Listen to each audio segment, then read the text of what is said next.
Welcome to the E-Academy. In this episode, we'll focus not on configuring the B-Wave system, but on archiving its settings. Now I'll show you how to back up the sites linked to our application. You'll also learn how to export and import settings, and how to reset your Smart Hub to factory defaults. Let's get started. We're currently logged into the object we used in previous episodes. To continue, log out by tapping the button in the upper right corner of the main screen to open your profile settings. At the bottom, tap the Log Out button.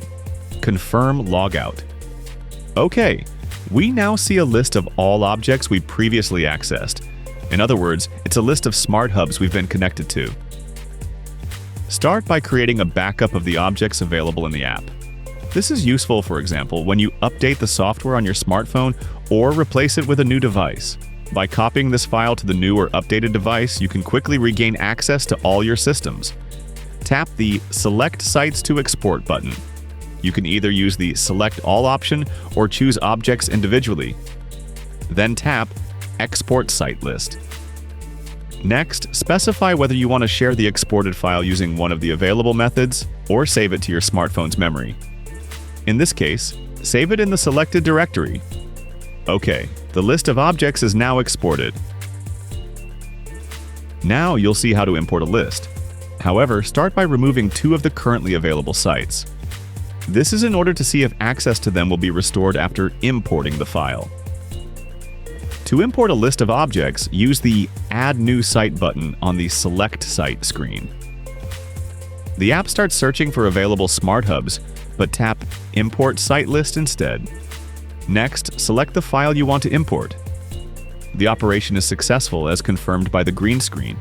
Tap OK. The app reloads. After a moment, you'll see that the list of sites now contains the two previously deleted ones. Here's an important point. When you import sites from a file, they are added to the ones currently visible in the app. You don't have to worry about sites you added earlier disappearing from your list. Now that you know how to export and import objects in the app, you might wonder if it's possible to export and reload Smart Hub settings. Of course you can, and I'll show you how. First, I need to reconnect to our object. Enter Settings and then Smart Hub Configuration. Tap the Export Settings to SD card option. A window appears asking if you're sure you want to export the data. Here you can also enter a password to encrypt the settings file. Create a new password which is used only to secure this file. The password can include up to 16 characters. After entering the password and confirming the export, you can watch the progress of data being written to the SD card. Okay, the export is complete. The settings file is now saved on the SD card inside the Smart Hub. To access this file, remove the card and read it on a computer. While the card is inside the Smart Hub, you cannot access the file or, for example, send it by email. You can transfer the file to a card from another hub. For example, if you want to replace one device with another while keeping the previous configuration. You can also simply transfer the card to another hub. To import the settings from SD card, first restore the new hub to factory settings. Okay, now I'll show you how to do it. Let's start by resetting the hub settings. In the Smart Hub configuration window, select Restore Factory Settings option. A window appears asking if you're sure you want to proceed. Simply confirm. Meanwhile, the Smart Hub has been reset to factory settings. We showed how to make the first connection in episode 88, so we'll skip that step for now and focus on what to do next. Okay, we are now connected to your Smart Hub. Once again, go to Settings menu and then Smart Hub Configuration. Select the Import Settings from SD card option. A window appears asking for the password, the one used when exporting the hub data. Enter the password and confirm it. A percentage indicator appears showing the progress of the settings import. Once the import is finished, the settings we used previously are restored. That is, the ones from the memory card. This includes the details of rooms, scenes, routines, and so on. Here's an important point. For security reasons, the user list is not transferred during the settings export.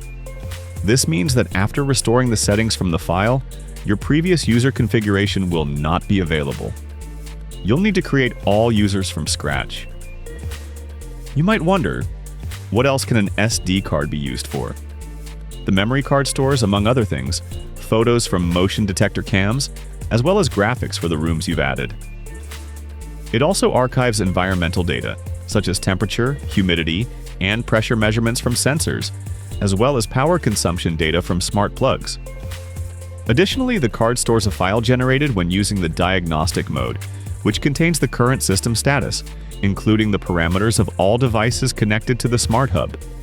In addition, the SD card is used by Smart Hub for firmware updates.